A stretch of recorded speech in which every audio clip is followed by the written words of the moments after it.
Hey guys, Filthy Robot here with the Arumba, continuing our Civilization 6 Teddy playthrough here as America.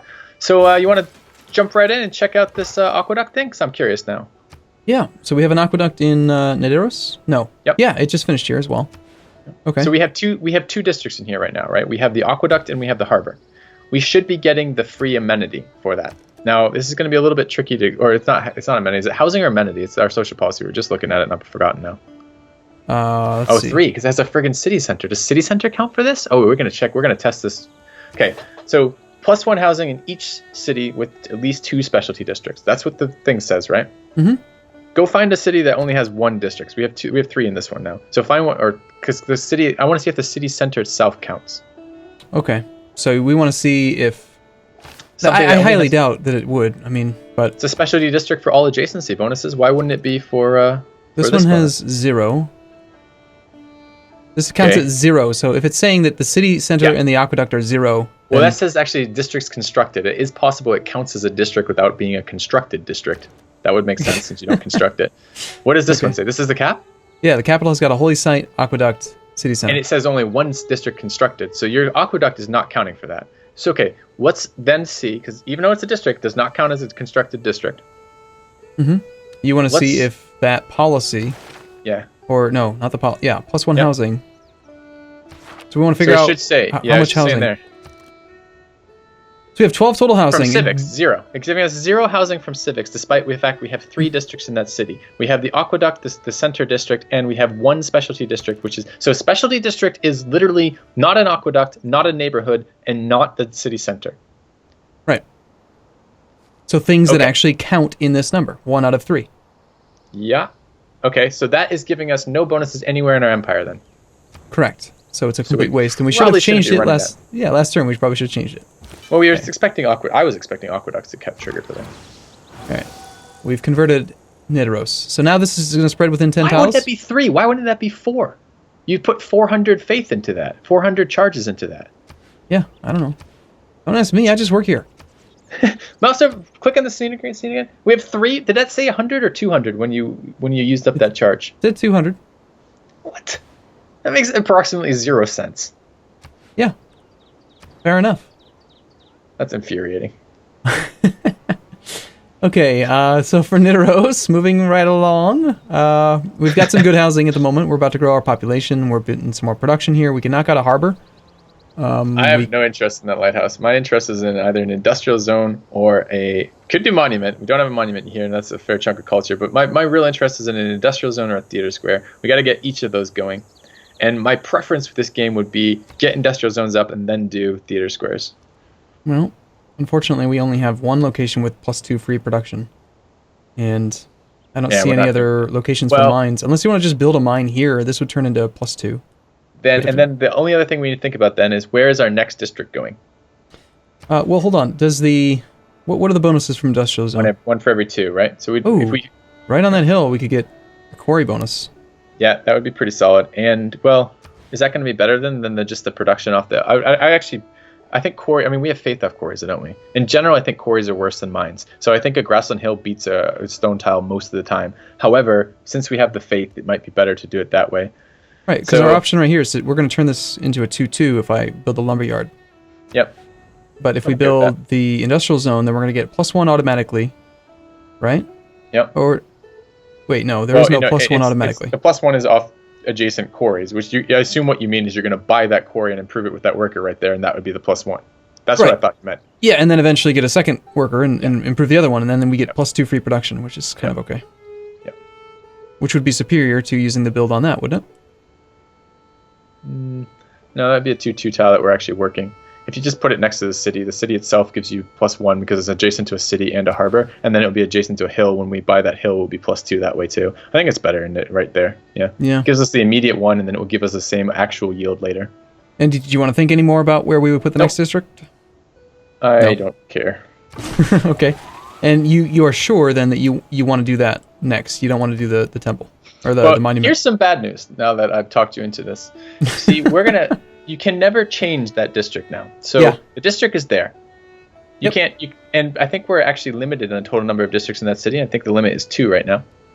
Again, we have a harbor, and now we have the industrial zone. And it doesn't show up in this list, though. Yeah, one turn. Wait till next turn. But you can't see. You can't build another district. Yeah. Yeah. You have to get pop 7 before you can do another district. So it's there, and you can't change your mind about another district. So you could change your mind right now and build a monument or a lighthouse, but you couldn't change your mind and, for example, build a theater district right now. Right. But the monument was the idea here. For 5 turns, we could get 2 more culture. Also get some more tile spread. This city's not growing automatically, right? Well, not much, because it barely generates any culture. I want my workshop. I want my workshops and my factories up. That's what I want. Okay. But this is consistent for me, right? I like production. Production is what does wonders for me. So from henceforth, we're going to rename you from Filthy Robot to Production Whore. That's your new... Yeah, it's your... Yeah. But guess what? That's all you care about. That's a little brutal. Well, yeah. Just out of curiosity, let's see how much this... It's 2 faith. That's it? 2 faith? That's kind of crap. Uh-huh. So notice how, again, we don't have any focus at all. Would you work any other tiles other than what it's doing right now? Are we still growing in there? I'd probably... We locked this one, which... I'd unlock that one. Yep. Because we were food capped. 3-1 over... Oh, we're working a 3-1 already. Yeah, I'm okay with these tiles right now. Mm-hmm. But I'd lock them all. Of course you would. If I unlock everything, nothing changes. If I remove these... Yeah, we're right back to where we were before. I'll with you to a point, right? But how many... I mean, you were sending me screenshots all of last week with the AI doing nuts things with the working, where you're sitting on one, you have a 2-2 tile, and it's working a 2-1 tile. Yeah, and I figured out what it was. It's because it doesn't update. Just like you said, it doesn't... There's all these situations where the game does not dynamically update things. And what happens is it was messing up because I had locked another tile. And so it was like... When I unlocked every tile, it updated everything, and they were all working the right tiles. But when I had one tile that was locked... Do you know how much trust that requires on my part for the governor? The governor is one of my most hated characters in Civilization 5. The guy who assigns where my tiles are going to grow and assigns what tiles I'm going to be working. I don't trust him 1 fucking inch. So I lock the shit out of every one of my tiles, every option I've given for that. So we can do this. This makes me a little uncomfortable. I'm a little dubious. But yeah... the one thing I'm noticing here is that we're missing out on these 2 3s, which are pretty darn good. And I think we improved these as well. Yeah, these are mines. We had those locks a few minutes ago before you started changing stuff, and then you unlock stuff, and it went and worked the culture and faith. Here, this is a good indicator that right now, because you don't have production and growth oriented, it actually values a 2-2-1 tile. That's 2 food, 2 hammers, 1 gold, and 1 faith. It values that over 2 food and 3 hammers. What do you value more? Well, I mean, 2 faith and 1 culture. I mean, if you just look at the total number of pips or points that you're getting, but counting that is not at all reasonable, because you need to know the comparison rate, and it's not 1-to-1. Right. Gold is definitely a quarter of the value of production, for sure. Faith, though, I don't know. It's really hard to do that math. Well, do we have any campus, or we don't have any districts, so we can't see the faith purchasing costs of stuff yet, do we yet? I don't know the math on that yet, actually. So honestly, I would actually kind of prefer to do like this right now. Oh, no science and no growth? No. Well, we're housing capped. Oh, we're housing capped. And we're trying to knock out this harbor. That's my argument for it. Like, yeah, I can buy that argument with the fact we're housing capped. 11 turns versus 9. Okay. And then that way, every single pop is working tons of production right now. Not to mention, we're not wasting the tiles we already improved. Yeah. I'm fine with that. And it's 3 turns away versus 3 turns away. So. Yeah, okay. Anyway, we got one more city to just check out here. Nice little aqueduct. Looks kind of cool. Yeah, it does. I like the ones that come from the mountains. I mean, it does make sense. Like, these ones are pretty much you're always going to work. This is maybe not this one, though. It's no good tiles. I mean, are we housing block? No, we're not. So we want to grow that because we just finished the aqueduct. Yeah, there's really crap tiles available, though. Yeah, we have really crap city locations on this playthrough, if you remember. It looks like we actually just finished the aqueduct. It may have been housing capped a moment ago. Yep, might have been. Another industrial zone for you, then? That is always my preference. Right there? That's interesting. Why is that 2? So that's 1 off the... Because it's double district. That's 1. 2 districts plus the mine. Yeah. Well, that would be true. The +1 isn't too bad either, and we might actually improve double hills there. Give it 2 more, right? Right there, that's 2 mines. Go up to +3, sure. Yeah, and that's probably a better mine than the... I'd rather leave the mountains for the campus in holy site districts, right? Yeah, so you're leaning towards here? I'm leaning towards there. Yeah. I buy that argument, sure. And I mean, till the industrial district's finished too, like we don't get any of those bonuses. So if we get workers over there builders over there in the meantime, we can make that a better bonus by the time it finishes. Yep. So 3 turns until he can go swimming. Yep. He's just sitting there looking at the land, thinking to himself, I wish I could swim. Wish I knew how to swim. I wish Arumba hadn't changed off that tech, is what he's saying. Yeah. He's like, darn you for taking a break and not remembering. Yep. However, though, now look, we did slow down and it's still 3 turns. So. Oh, God. Didn't update. Tooltip. Cost us a turn. Scout has even crankier. Yeah. Yeah, he's probably going to murder us in our sleep. Thankfully, I don't really base my civilization decisions on how my scouts feel, so I think we'll be okay. I'm a big fan of scouts these days. So this guy wants to buy some of our dies. And he wants to give us a luxury he has 3 of that we have 2 of, which we just certainly don't want. Let's just charge him more. I kind of wish there was a button that would let him, like, I don't want to accept. I want to, like, milk him. Yeah, right-click them both first, right? Just to get rid of them. Okay. Now click on the gold one. That puts it up in the top one. It puts it up in increments of 10 and increments of 100. So that's the first thing I would do, and then I would do it again, and then I'd focus down between them. We don't want open borders either, do we? Do we care about open borders? I guess we're going tourism. He'll give us absolutely everything we want, which is very abusive. I don't think that he should be willing to accept that. No, the normal rate for a single thing would be 5 gold per turn and 10 gold up front. So even though he'll give us everything, and what are you basing your normal rate on? That's what I've experienced when he is paying a premium, and I'm thinking the reason why he's bugged out, in my opinion, and like going nuts with this offer, is that he is going to have either negative amenities or he's going to have negative amenities in at least one of his cities if he doesn't get these dies. So he's paying out the nose for it. Then what we need to do is get him hooked on our dies so he overgrows his cities, and then just keeping this premium way up there.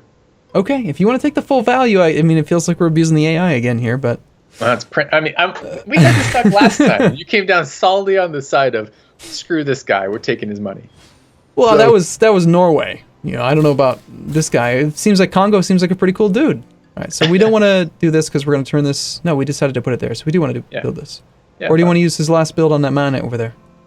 How long do we have? I'd rather right now for the tile we're already working. I guess we could work that though. The other tile, couldn't we? This is going to turn into a 2/2 versus this becoming a 2/2. We should do the hill. We should purchase the hill and buy that. And now that we have $1 billion gold per turn from this guy, we're fine.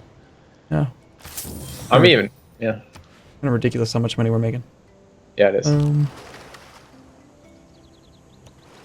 The goal is to scout as far inland as possible, right?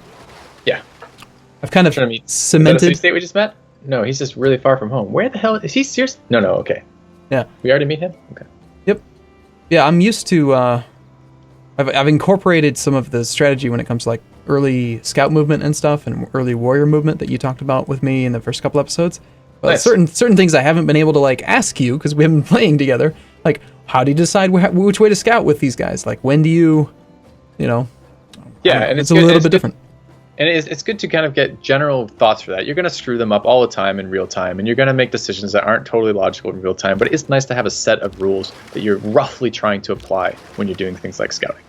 Yeah, like, it makes sense to me that you want to follow as close to the castle as possible, like, probably even going here instead of going here, right? Because you want to see that tile. Yeah, because we're looking for city-states. The only time that wouldn't be true is if we're looking for continent connections, in which case you want to do the exact opposite. You want to see as much of the actual ocean as possible, which we kind of try to do, but we're trying to meet city-states and continent connections, so it's, it's both. But yes. So how do you feel about hiring any more apostles or missionaries, rather?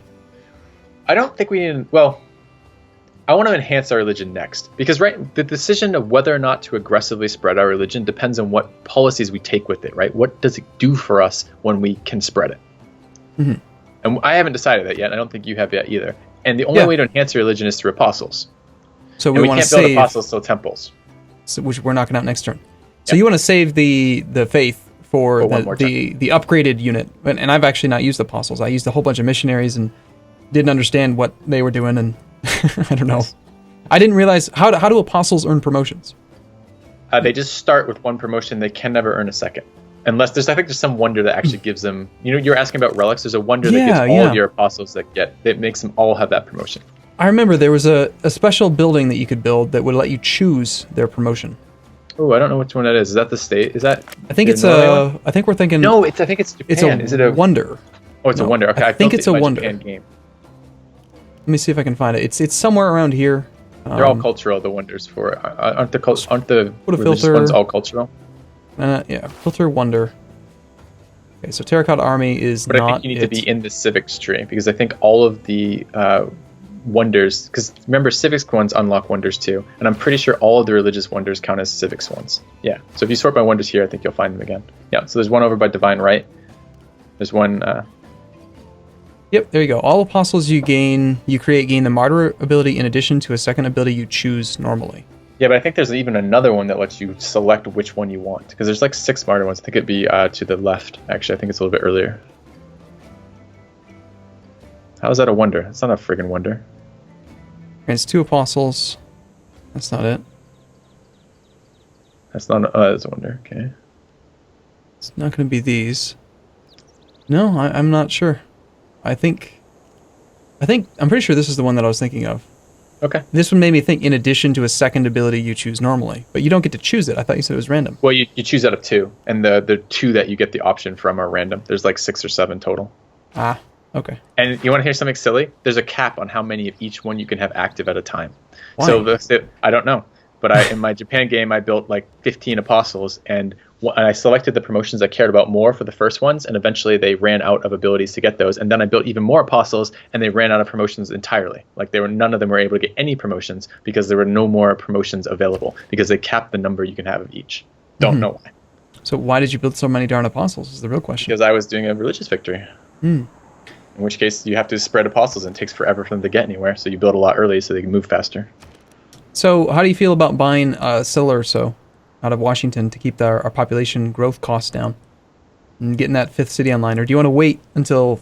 You wanted to settle a whole bunch of cities at once after we got a districts online? Was that right? Yeah, so if district cost goes up, then perhaps building settlements in waves makes more... I mean, we could build the settlers and then not actually settle the cities until we settle all those at once until we get the next round of districts done. That's my thought process. I don't know if that actually makes a whole lot of sense or not. We could work through it. So, out of curiosity here, how much are we making per turn right now in food? We have a surplus of 20 in the capital. yeah. I wonder what happens if you buy out the settler, taking the pop down to 8, and then does the I want to amount go to of 10 first, though. There's some bonus we trigger at 10 pop. I can't remember which one it is. Okay. I'm just wondering about this, like, this bar has saved up a certain amount of food. If you reduce the pop, then the cost to the next level is less. So does it remember the value and then instantly give you a pop, or? Don't know. Okay, so long story short, we're going to wait, is the answer. Yeah, we're going to wait at least 2 turns, and then we can try it out. And probably 3, because we have to have a little bit of progress on that bar to make some sort of decision. Right?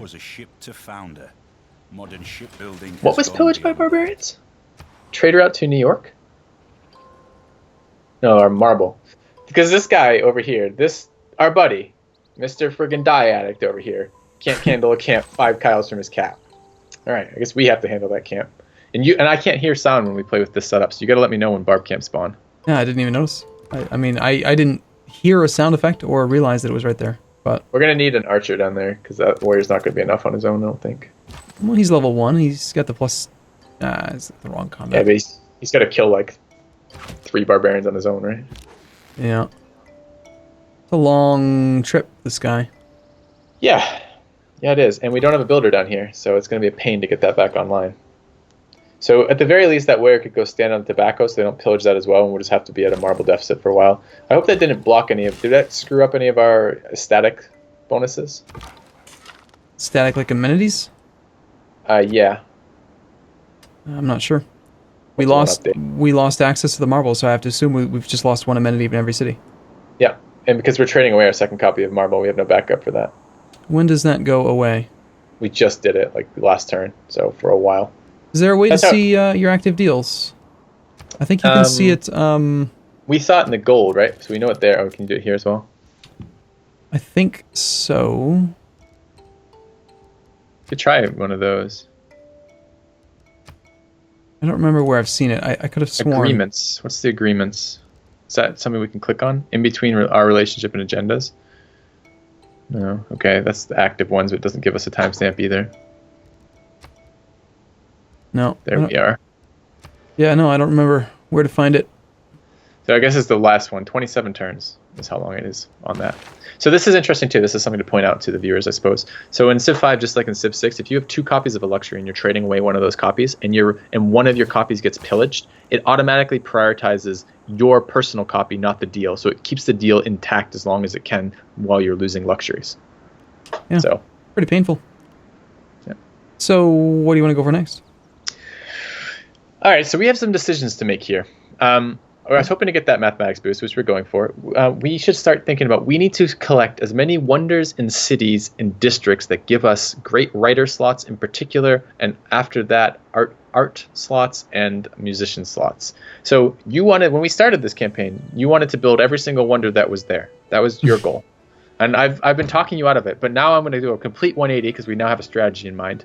And you're more than welcome to pick up wonder slots. Oh, there's some really sweet wonders too, by the way. Yeah, they're always great. That one's not so great. Although it might be good in multiplayer, it might be good at higher levels, but at this level it's useless mostly because we don't need a military slot versus the AI we're playing against. But there are quite a few wonders. There's like 3 of them, I think, that give +1 social policy slot, which is really nice. I can't see anything immediately that we need. Do we need anything in here immediately? No. I mean, maybe the plus production from the armory could be nice, but we have to have the actual... yeah, that requires the district and the prerequisite barracks. I have not thought very much in the encampment district, quite honestly. So what else is in the northern part of the tech tree, the top part of the tech tree here? Just maybe sink 4 points in this mathematics. We may be finishing. Yeah. Hey, so. Petra, +2 food, +2 gold, +1 production on all desert tiles. Yeah, it's really good. It's amazing on desert hills. We just don't think we have very many desert hills. Yeah. All right. Let's just knock that out. So, what did Washington just finish? I forgot. Oh, it finished its shrine. Temple. Yeah. So we can make apostles now. Yes, we can. Should we buy them? Yes. Yes, we should. And you can actually buy 2 per turn. Yeah, because it puts 1 in the center district, the city district, and 1 on the holy site. Any reason to save up for the next one, or do you want to just... Nope, do it now. Do it now for sure. Where's his promotion? I thought he earned next 1. Turn. Okay. Because in Civ 6, everything happens next turn. Yeah. It went up. You see it went from 140 to 150. Yeah, it is going up in price.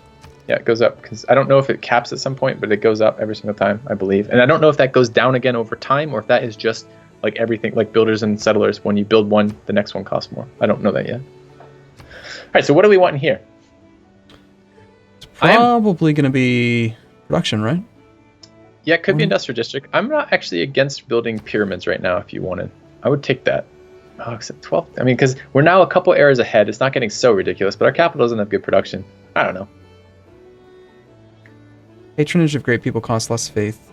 Districts provide additional great person points for their type. Orko's pretty good too. Yeah. Just looking at it, just thinking. I don't know. I like the industrial district. If you ever want to say, Filthy, let me twist your arm, will you produce a building that gives you more production later? My answer will be yes, you can twist my arm for that. Yeah. I've had a little bit of interesting stuff building a couple early campuses in another game that I did where I had a whole bunch of mountains and stuff. And no. I had a game where I was building and it was like this insanely thick rainforest. Like it was 3 or 4 tiles tall and 6 or 7 tiles wide. So I built two cities nearby it, and there was like bananas and other stuff. So there tons of production, tons of food, and then I built 2 campuses right in the center of the rainforest, and they both had like +4 science. And then there was a policy you could turn on to double the campus adjacency bonuses. So I was getting about 6 or so raw science per campus. Nice. On top of the actual buildings, and it was just kind of ridiculous. But anyway, yep. Yeah, I think the industrial zone makes sense, unless you want to do the harbor, the trade route. But no. I have no desire for the harbor. Of course. I'd be tempted to put that adjacent to the city. Right here instead of on that hill? Yeah. Because when you improve the hill, it goes +3. Yep. Makes sense. I rebound on my keyboard shortcuts. Nice. What type of logic did you use for it? Like, what was your decision process for choosing the key? Well, those were all wrong, so it was pretty easy to decide. They had things like F9 was the Civilopedia, F5 and F6 or F7 or something like that were quick save and quick load, and like it's like you're putting dangerous buttons right next to buttons that you want to press all the time. So for me, F1 is the Civilopedia, because you use it quite often. F2 is the city-states thing. F3 is the tech tree. F4 is the culture tree. F5 is your government. F6 is trade routes. F7 is the great people. F8 is religion. F9 is great works. F10 is espionage, and F11 is world rankings. I unbound quick save and quick load because they're stupid. And why would you ever do that? You can't do that in multiplayer anyway. And then I use QWE for all the turn-related stuff. Q is sleep. W is sleep. Q is wait or like skip this turn, and then E is next unit. Hey, that's already an improvement because you couldn't rebind keys in Civ 5 without going and editing files. So that's pretty nice. You can rebind them. I want to see the other tech tree options, or the other options for hotkeys that will hopefully be introduced in the full version, but perhaps not before I make any permanent decisions. There's your promotions, by the way. Yep. So the large urban center, that's 10 pop. That's the one we were looking for. Just give us a boost for civil service. Okay. So what's our timing like on this episode? I'm glad you asked because we have to take a break here. All right. Sorry, guys. I'm the bad guy this round. See you tomorrow. See you in a bit.